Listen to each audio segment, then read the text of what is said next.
Well, that issue aside, this championship comes at a time when a new version of the sport aimed at getting youngsters into the game is spreading across the UK. It's back, and amateurs will be queuing up for a pot in snooker clubs across the country. But how do you persuade more youngsters and school pupils to abandon the football and rugby pitches and to come inside to get to know snooker? This is the answer. Make the snooker table bigger, put it on its side and get rid of the snooker balls and the cues and use footballs and basketballs instead. Can I kick it? Yes, you can. You can. Yes, you can. Can I kick it? Yes, you can. Can I kick it? It's called Street Snooker, and since it launched earlier this year, it's estimated 7,000 people have tried it, not only in schools but also on housing estates.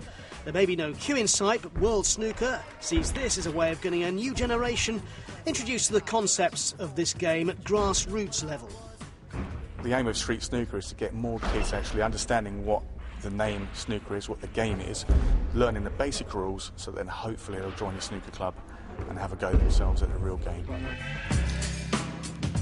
So the scoring is the same as in snooker.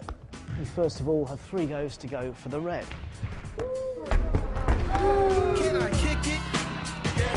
OK, that's the red, got the red, so now it's up to the spinner to determine where I'm going to go for my first colour from. So spin the wheel.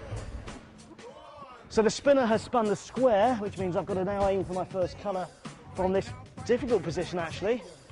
Let's go for the blue, I think.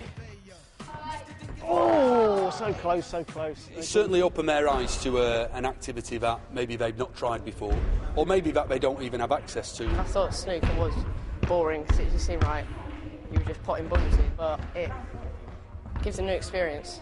I never knew like the rules about it, how it could be fun. Snooker's quiet, but this is more active and fun.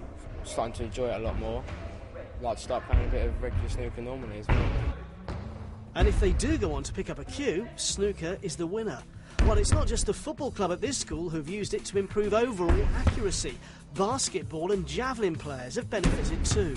There are so many different scenarios. For instance, here Alex is snookered, so he has to shoot from the S spot, but Bradley gets to stand in his way, and I'm going to help him snooker Alex. He's got to go for the blue. If he gets it, he's won the game. Going for the blue. Oh, it's just below, so it's victory for the other team. I'm glad I was the second human snooker there, because it's quite daunting when you're standing there waiting for the ball to be kicked at you. A little bit different to the real snookers, if you like. But it may not look like the real game of snooker, but it really got the pupils there learning the scoring system, the numeracy skills as well, how you go for the reds and the colours, which they really hadn't come across before. No.